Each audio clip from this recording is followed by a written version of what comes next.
I think one of the funniest headlines I've read this week so far, but it's a very, very serious headline, and that is that Joe Biden, the new President of the United States of America, he is rewriting their constitution. Now, can you imagine anyone trying that? Can you imagine anyone spending their time rewriting the Constitution for the United States of America? Well, Joe Biden thinks he can. And of course, to have any changes brought through, there's not much chance of that. But the fact is that this guy is so arrogant or so stupid, he thinks he can write or rewrite the Constitution of the United States of America. Now, that, I know that everyone say, well, that's just stupid, that is just silly. Well, we all know that Joe's got a very low IQ, and I think it's dropping away every day, lower and lower every day. But asking Joe or expecting Joe to do that is like asking a Ardern to write a book on economics. It'd be impossible. And we are now seeing where ideology is now really starting to hurt New Zealand just as it's hurting America. And all on the same basis of the ideology of the POWs, the prisoners of woke. And our Prime Minister is certainly a prisoner of woke, and also a prisoner of the extreme left and the extreme Green New Deal. And she was the one that has caused and is causing our power prices to rise to 3 times the long-run average. Now, how could anyone, a leader of a Labour government, so far left, so far woke, and so far green, how could any Labour Prime Minister set up policies or change the policies, proven policies of a country which is going to affect most people in New Zealand, and certainly the poorer people who may still support Labour, with their energy prices going up or will be going up in leaps and bounds? The power price rising to 2 or 3 times the long-run average is the latest sign that New Zealand is rapidly facing an energy emergency. Now, that was written by Barbara Kruger, who is the National Energy and Resource spokesperson. And I've read a fair bit of what Barbara Kruger has been writing recently, and her research, her background and her knowledge of this industry is very, very sound. And when you have people who write on these subjects they understand, you can't ignore them. Forget about their political background. Forget about whether you like National or you hate National or what have you, and you would always vote Labour even if they sent you to the poorhouse. Doesn't matter. You've still got to read and accept knowledgeable information, and when you know that it is correct. The consequence of Labour's oil and gas exploration permit ban are now coming to fruition right across New Zealand, and that's in the form of wholesale electricity prices 4 times what they were this time last year, and an insecure supply of gas. Major Energy Users Group Chair, that's John Harwood, has stated that if prices continue on the pathway we are presently on, we're looking at the loss of thousands of jobs and the hollowing out of New Zealand's manufacturing capability. This can be seen in the closing of the Wakatani paper mill and the Methanex Waitara Valley plant. The reality is the path we are on was chosen actually 3 years ago this week, when Jacinda Ardern announced she would ban offshore oil and gas exploration. Yes, she would ban offshore oil and gas exploration. The arrogance of this bird. That announcement had a chilling effect on investment in New Zealand, the energy sector, and any other areas of manufacture that creates employment in New Zealand.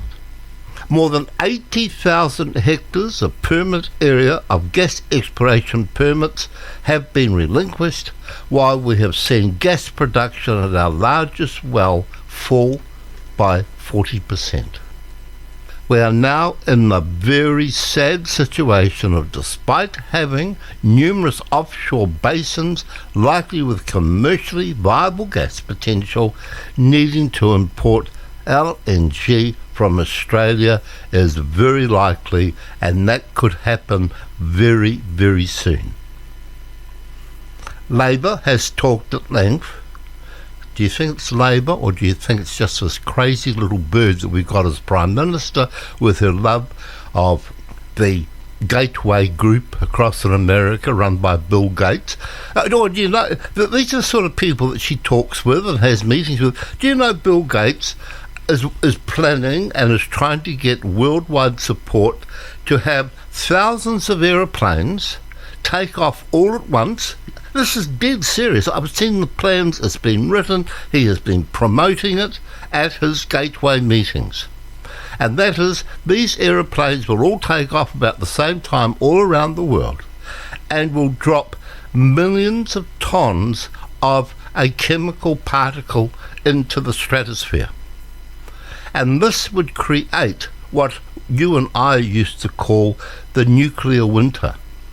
And that is what this clown, far too much money than common sense, he wants to create a man-made nuclear winter because he's a sucker for this bloody green nonsense that we have man-made global warming. So he now wants to go and do man-made cooling. So what happens if he does that? And this Jacinda Ardern is absolutely in raptures over this fellow and his wife, the Gates pair. Dangerous, dangerous pair. But of course, they have the money, they have the voice, and all the silly little greenies listen to them. This is absolutely astonishing that a mature man would even consider to turn and deliberately turn the world or the globe or the earth into a nuclear winter. What happens to all our farming crops if we drop by so many degrees? What happens to our food supply? We've got the same nonsense here in New Zealand. We have the Jacinda Ardern and all her greenie mates and that dreadful evil Green Party. What a pack of wankers they really are. They want to get rid of our farming. Yes, they want to get rid of our cattle and farming. Oh, yes, of course they do. Someone told them it wasn't good. So we're going to end up no food production, and we're going to end up with very little manufacturing production because that stupid bird, Jacinda Ardern, the great economist, she has banned, through the help of government, because of the situation they were in, they actually banned any more exploration of gas or natural resources.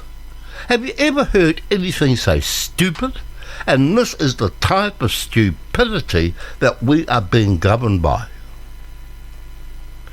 The oil and gas ban was a political stunt that went against all official advice. Yes, it did. There wasn't one person outside that silly bird's office, unless you were an absolute half-witted bloody greenie, had any support for that idea of the oil and gas ban. And the government needs to urgently find a way to mend the damage done to New Zealand's energy sector by this oil and gas ban. And it also doesn't stop about energy. It's also, we're talking about jobs, we're talking about the development of New Zealand. and we're just talking about the welfare of all New Zealanders. Because we've got to keep reminding ourselves that we're not even at the amount of so-called gases that we create here in New Zealand is so tiny. It doesn't even calculate. White Island puts out more greenhouse gases than all the cars that we have operating in or being used in New Zealand. But no one ever talks about the natural resource or the natural activities that create these so-called greenhouse gases. And the bit that scares me the most is that we have to put up with Jacinda Ardern and her cabinet room for another 2.5 years. Can you imagine the damage that our great economist, our Prime Minister, can put on the heads and the shoulders of all Kiwis if she carries on with this greeny nonsense? Can you imagine the damage that she will do to our economy? Can you imagine how the costs are going to increase incredibly just to support all our New Zealanders who are out of work because of her policies? 2.5 years, folks. 2.5 years. Scary, scary thought. And guess what? Those bloody awful Greens are still there, hanging around on the edge, giving all that bad, silly advice. And misinformation. Other words, false news.